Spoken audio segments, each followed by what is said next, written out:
Professeur Penn, bonsoir. Bonsoir. Votre livre À l'école du bien-être vient de sortir. La meilleure façon d'appréhender la vie intérieure d'une personne est de s'y intéresser réellement, de l'écouter attentivement, de l'observer respectueusement.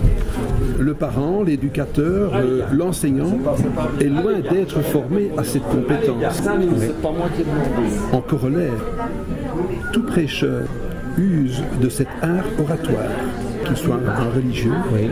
Qu'en pensez-vous? Pourquoi ces gens parviennent-ils à captiver l'auditoire alors que des professionnels? Eh bien, parce que ces gens-là, comme vous dites très justement, ont bien compris un peu ce que j'ai essayé de dire, mais on n'avait pas beaucoup de temps pour ça, que l'émotionnel prime sur le rationnel.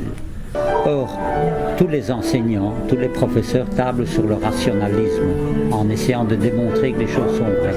Quand vous travaillez avec de l'émotionnel, vous vous êtes déjà posé la question de l'origine de émotion, émouvoir, faire bouger. Et que les émotions qui nous font bouger. Quand vous êtes amoureux, quand vous êtes joyeux, quand vous êtes triste, quand vous êtes en colère, ça vous fait vraiment bouger. Et donc ces gens-là ont compris effectivement qu'il faut parler avec les émotions des gens. Et tous les totalitaires, tous les gens qui veulent imposer des idées, utilisent, vous avez vu les gestes que faisaient Hitler et ses autres acolytes, etc. Tous ces gens-là faisaient des gestes, etc. Et on applaudissait, on les éduquait pour que émotionnellement ça bouge. Il n'y a que ça qui fait bouger. Donc pourquoi cette éducation-là n'est-elle pas donnée aux éducateurs, aux enseignants? C'est bien ce que je prône, c'est possible, nous l'avons fait à Dachbeek, et donc cette éducation-là, il est possible de le donner. Malheureusement, je pense qu'on ne peut pas compter sur les politiques pour l'imposer. Voilà, c'était justement le point je pense qu'on ne peut pas. Parce qu'avec Boris Cyrulnik, vous partagez cette recherche d'éduquer ensemble. Et le monde politique semble distrait à réfléchir à vos observations. Oui. Pourquoi est-il distrait? Pourquoi? Parce que ils ont peur, je pense, qu'on leur enlève. Maintenant, attendez. Le politique est quelque chose qui est enfermé dans une ligne directrice. Le parti. La politique fait partie d'un parti. Le parti a ses règles, a son plan de bataille, se fait élire sur certaines choses. S'il disait demain, nous allons implanter dans les écoles, l'apprentissage de l'émotionnel à côté des connaissances et du rationnel, je pense qu'ils ne se sentent pas, ils ont raison, ils ne se sentent pas capables de passer les bons messages pour bien se faire comprendre, et ils ont peur de perdre des électeurs. Ils ont peur. Regardez ce qui se passe aux États-Unis actuellement avec Trump, avec d'autres. Je ne vais pas donner mon avis sur le personnage qui parle comme il parle, qui dit ce qu'il pense, etc. Mais il parle à des gens avec ses émotions, avec ses tripes, et les gens sont très sensibles à cela. Mais justement, maintenant, je reviens. Donc je crois qu'il faut une autre méthode que la méthode politique. Justement, c'était justement ma dernière question. Qu'en est-il de la nouvelle génération de psy qui se frotte peut-être à votre façon d'éduquer pour vivre ensemble? Mais je pense que les jeunes psy connaissent ça depuis longtemps, vous savez, les jeunes psy connaissent ça depuis longtemps, mais malheureusement, pour l'imposer, il faut institutionnaliser une idée. J'ai raconté pendant tous mes cours que l'institution pervertit l'homme. L'institution pervertit l'homme. Malheureusement, si vous voulez une force de frappe importante, vous devez institutionnaliser. Vous avez des concepts, vous avez des idées.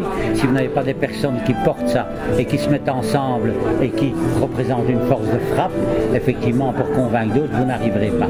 Et donc, on est là dans un dilemme. Donc, il faut changer quelque chose à la démocratie. J'ai relisé Durkheim. Durkheim, ce sociologue du siècle dernier, il est mort en 1917, je pense. Oui, en 1917. Qui a beaucoup travaillé sur l'école. Il a beaucoup réfléchi. C'est un fils de rabbin. Il faisait partie d'une famille où il y avait 8 générations de rabbins. Lui, il a dit, je ne suis pas croyant, je ne veux pas être rabbin, je veux être sociologue. Il a écrit des choses remarquables sur l'école et il dit cela aussi. Il dit que, effectivement, le politique ne pourra jamais régler, actuellement, ne pourra jamais régler ce problème problèmes de cette façon-là. Donc il faut inventer quelque chose, mais comme vous, je suis très perplexe, je ne sais pas comment, parce qu'il faut institutionnaliser quelque chose. Et quand c'est la chienlit, comme disait l'autre, que tout le monde... Regardez, Nuit debout, qu'est-ce qui sort de Nuit debout? Ils vont aller se coucher, hein. Tout le monde finit par aller se coucher, on peut être Nuit debout, ça ne tiendra pas très longtemps. Mais 68 n'a pas tenu très longtemps. Mais donc il faut organiser, et quand vous institutionnalisez, il n'y a que certaines personnes qui prennent la direction et qui imposent.